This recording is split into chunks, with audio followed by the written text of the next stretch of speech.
ಈದ್ ಮಿಲಾದ್ ದಿನ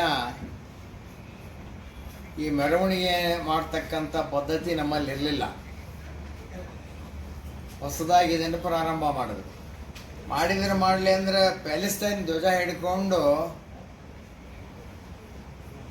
ಪ್ಯಾಲೆಸ್ತೈನಕ್ಕೆ ಕಳಿಸ್ಬೇಕು. ಅವ್ರು ಹೋಗ್ಬೇಕಲ್ಲ ಪ್ಯಾಲೆಸ್ತೈನಕ್ಕೆ. ಇಲ್ಲಿ ಯಾಕೆ ಇರ್ತಾರೋ ನನಗೆ ಗೊತ್ತಿಲ್ಲ. ಈ ಸರ್ಕಾರ ಬಂದಾಗ ಇವ್ರದ್ದಿಷ್ಟು ಇರುದ. ಯಾವಾಗ ಈ ಸರ್ಕಾರ ಬರ್ತದ ಇವ್ರದ್ದು ಉದ್ದಟತನ. ಇದು ಏನು ಉದ್ದಟತನ ಬಿಟ್ಟರೆ ಬೇರೆ ಏನೂ ಅಲ್ಲ. ಯಾವ ದೇಶದೊಳಗೆ ನಾವು ಇರ್ತೀವಿ, ಯಾವ ದೇಶದ ಅನ್ನ ತಿಂತೀವಿ, ಯಾವ ದೇಶದ ನೀರು ಕುಡಿತೀವಿ, ಯಾವ ದೇಶದ ಹವಾ ತಗೊಂಡು ನಾವು ಬದುಕ್ತೀವಿ, ಆ ದೇಶದ ಅಭಿಮಾನ ಅನ್ನೋದನ್ನು ಮರ್ತು ಬಿಟ್ಟಾರ ಅವರು. ಮತ್ತು ಅವರು ಏನು ದೇಶ ಆಳ್ಕೊಂತ ಬಂದರು ಸ್ವತಂತ್ರ ಸಿಕ್ಕ ಮೇಲೆ ಅವ್ರಿಗೇನು ಕಲಿಸ್ಬೇಕಾಗಿತ್ತು ಸರಿಯಾಗಿ ಕಲಿಸ್ಲಿಲ್ಲ. ಅವ್ರನ್ನ ವೋಟ್ ಬ್ಯಾಂಕ್ ವೋಟ್ ಬ್ಯಾಂಕ್ ತುಷ್ಟೀಕರಣ ನೀತಿ ಅನುಸರಿಸಿದ್ರಿಂದ ಈ ಮಟ್ಟಕ್ಕೆ ಅವರು ಬೆಳೆದಾರ. ಇದನ್ನು ಉಗ್ರವಾಗಿ ನಾನು ಖಂಡಿಸ್ತೇನೆ. ನಾನು ಸಂಬಂಧಪಟ್ಟವ್ರ ಜೊತೆ ಅಧಿಕಾರಿಗಳ ಜೊತೆ ಮಾತಾಡಿದೆ. ಯಾರ ಜೋಡಿ ಅಂತ ಹೆಸರು ಹೇಳೋದಿಲ್ಲ. ಅವರು ಕೂಡ ಅಸಹಾಯಕರದ.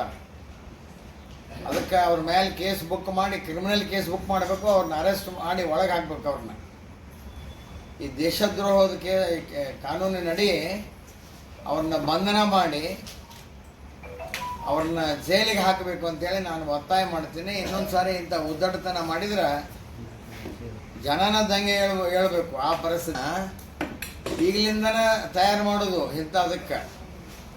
ಒಳ್ಳೆಯ ವಿದ್ಯೆ, ಒಳ್ಳೆಯ ಬುದ್ಧಿ, ದೇಶ ಪ್ರೇಮ,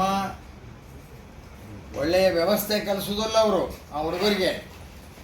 ಇಂಥವು ಕಲಿಸಿ ಪಾಕಿಸ್ತಾನ ಹಾಳಾಯಿತು, ಆಮೇಲೆ ಅಫ್ಘಾನಿಸ್ತಾನ ಹಾಳಾಯಿತು. ಈಗ ಒಳ್ಳೆ ರೀತಿಯಿಂದ ಆಡಳಿತ ಮಾಡ್ತಿದ್ದಂಥ ಬಾಂಗ್ಲಾದೇಶನೂ ಕೂಡ ಇಂಥ ಜನ ಅದನ್ನು ಹಾಳು ಮಾಡಿ ಜಗತ್ತಿನ ತುಂಬ ಅಸ್ಥಿರತೆ, ಈ ಉಗ್ರವಾದ ಇಂಥ ಬೀಜ ಬಿತ್ಕೊಂತ ಹೊಂಟಾರವರು. ಇದನ್ನು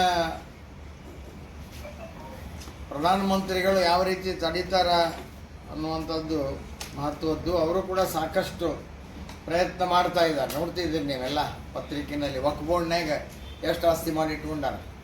ಇದು ವಕ್ಫ್ ಬೋರ್ಡ್, ಇದು ವಕ್ತ ಆಸ್ತಿ ಅಂತ ಅವ್ರ ಬಾಯಲ್ಲಿ ಹೇಳಿದ್ರೆ ಸಾಕಂತದ್ದು. ಅವರು ವಕ್ಫ್ ಆಸ್ತಿನ ಅಂತದ್ದು. ಯಾರು ಅದಕ್ಕೆ ರೆಕಾರ್ಡ್ ಕೊಡೋದು ಬೇಡ, ಏನು ಬೇಡ.